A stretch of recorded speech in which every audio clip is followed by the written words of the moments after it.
Assalamualaikum warahmatullahi wabarakatuh. Perkenalkan, nama saya Adnan Syarif, NPM 2210103004. Di sini saya akan mempresentasikan studi kasus psikologi industri dan organisasi tentang kasus-kasus perusahaan besar yang melakukan PHK. Yang pertama yaitu pendahuluan. Tujuan dari presentasi ini adalah untuk menganalisis fenomena pemutusan hubungan kerja atau PHK yang dilakukan oleh perusahaan-perusahaan besar baik nasional maupun multinasional, serta untuk mengetahui alasan perusahaan-perusahaan besar tersebut melakukan pemutusan hubungan kerja atau PHK. Lalu selanjutnya yaitu ada ringkasan berita. Di sini ada beberapa perusahaan yang melakukan PHK karyawannya serta ada beberapa alasan perusahaan tersebut melakukan PHK. Yang pertama yaitu ada perusahaan Google. Perusahaan Google ini ada sejumlah 200 karyawan yang terdampak PHK. Karyawan yang terdampak itu pada bidang sales dan partnership.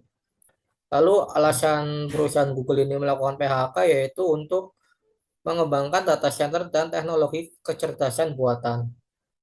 Lalu yang kedua yaitu ada perusahaan Microsoft. Ada sejumlah 6.000 karyawan yang terdampak PHK di perusahaan Microsoft. Bidang-bidang yang terdampak yaitu pada lapisan manajemen. Lalu alasan perusahaan Microsoft melakukan PHK yaitu perusahaan Microsoft memilih menggunakan AI untuk menggantikan pekerjanya. Lalu yang ketiga yaitu ada Meta. Sejumlah 3.600 karyawan terdampak PHK. Karyawan yang PHK itu adalah karyawan yang berkinerja rendah dalam melakukan pekerjaan. Lalu alasan perusahaan Meta melakukan PHK yaitu untuk meningkatkan standar manajemen kinerja di perusahaan Meta. Lalu perusahaan selanjutnya yaitu perusahaan Dell. Ada sejumlah 12.000 karyawan yang terdampak PHK.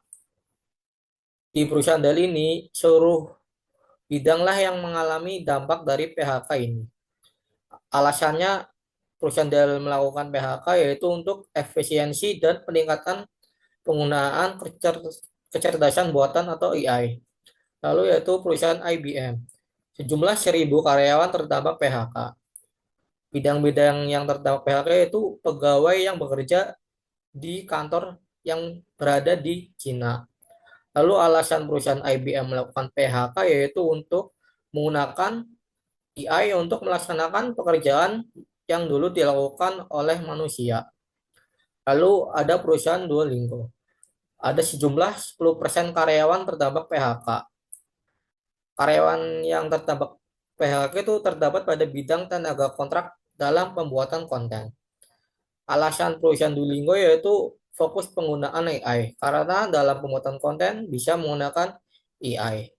Lalu yang terakhir yaitu ada perusahaan Pos Indonesia. Ada sejumlah 1.000 karyawan yang terdampak PHK. Bidang-bidang yang terdampak PHK itu karyawan pensiunan yang ada di perusahaan Pos Indonesia. Alasan dari Pos Indonesia melakukan PHK yaitu ingin menggantikan karyawan yang pensiun dengan perangkat robotik. Lalu yang selanjutnya yaitu ada analisis. Yang pertama yaitu ada benang merah. Benang merah dari kasus-kasus tadi yang telah disebutkan yaitu yang pertama yaitu pemutusan hubungan kerja. Jadi ada 8 perusahaan besar baik multinasional atau nasional yang melakukan pemutusan hubungan kerja saat tahun ini. Alasan pemutusan hubungan kerja ini yaitu ingin fokus pada penggunaan AI dalam pekerjaannya. Lalu yang kedua yaitu penggunaan kecerdasan buatan. Jadi perusahaan-perusahaan besar tadi itu ingin menggunakan AI untuk menggantikan karyawan-karyawan yang ada di perusahaannya. Karena dengan AI, pekerjaan yang dilakukan itu akan lebih efektif dan lebih cepat. Lalu yang ketiga yaitu ada efisiensi operasional. Jadi perusahaan-perusahaan besar itu ingin meminimalisir pengeluaran yang akan dikeluarkan, tetapi ingin memaksimalkan hasil output yang diinginkan. Lalu selanjutnya itu ada mengapa PHK terjadi. Yang pertama yaitu perkembangan teknologi. Pada zaman sekarang, teknologi itu sudah cukup berkembang dengan pesat. Ada beberapa bidang pekerjaan yang bisa digantikan oleh teknologi. Oleh karena itu, PHK seringkali terjadi. Lalu yang kedua itu efisiensi biaya.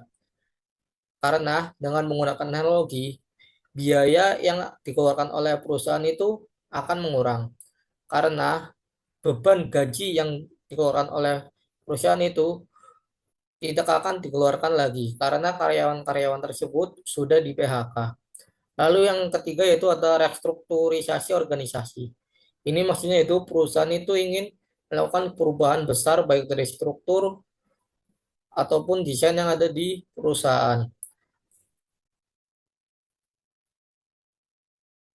Lalu yang selanjutnya yaitu ada bagaimana sih perusahaan ramping menumbuhkan profit.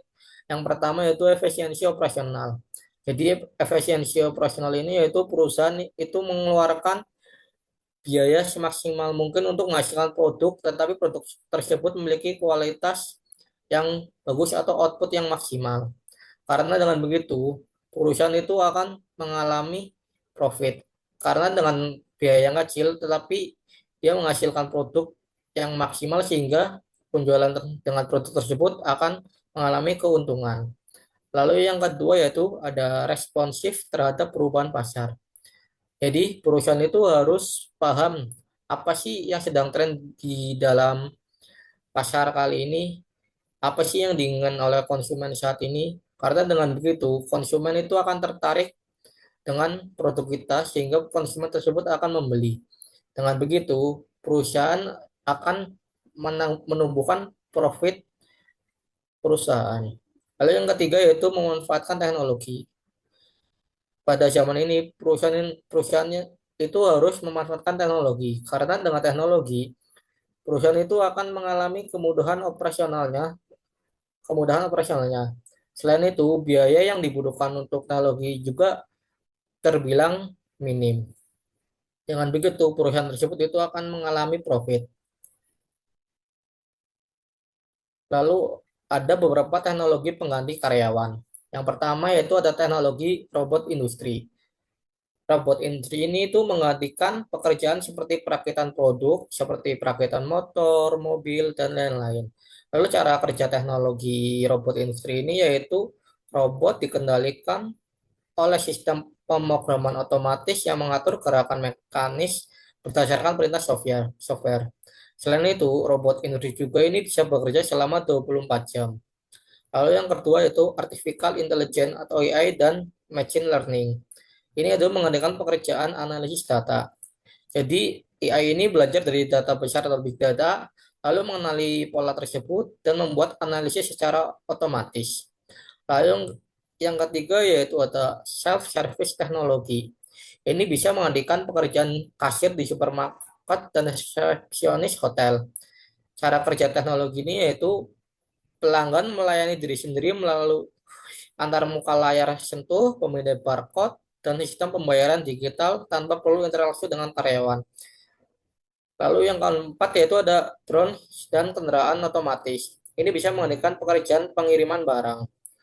Drone ini dikendalikan secara otomatis melalui GPS dan pemrograman rute penerbangan. Jadi drone ini bisa jalan ke tempat yang kita tuju dengan rute yang telah ditentukan. Lalu yang kelima itu teknologi OCR atau Optical Character Recognition. Ini adalah menggantikan pekerjaan input data dari dokumen kertas, pencatatan dokumen arsip. Lalu cara kerja teknologi ini yaitu memungkinkan komputer membaca tulisan dari gambar atau dokumen fisik, lalu mengubahnya menjadi teks digital dan terjadilah pencatatan dokumen. Lalu penutup. Sebagian besar pekerjaan manusia bisa tergantikan, tetapi tidak sepenuhnya. Teknologi memang mampu mengambil alih banyak pekerjaan yang bersifat berulang dan teknis. Tetapi teknologi ini tidak bisa mengadakan pekerjaan yang bersifat emosional. Alasannya karena dengan penggunaan teknologi AI, pekerjaan akan lebih cepat selesai dan lebih efektif. Lalu, dengan penggunaan teknologi ini memberikan tantangan bagi manajemen seperti perusahaan akan mengalami ketergantungan pada teknologi, adaptasi budaya terhadap teknologi, dan risiko keamanan dan data privasi karyawan itu akan bocor. Sekian presentasi dari saya. Mohon maaf apabila ada salah kata. Wassalamualaikum warahmatullahi wabarakatuh.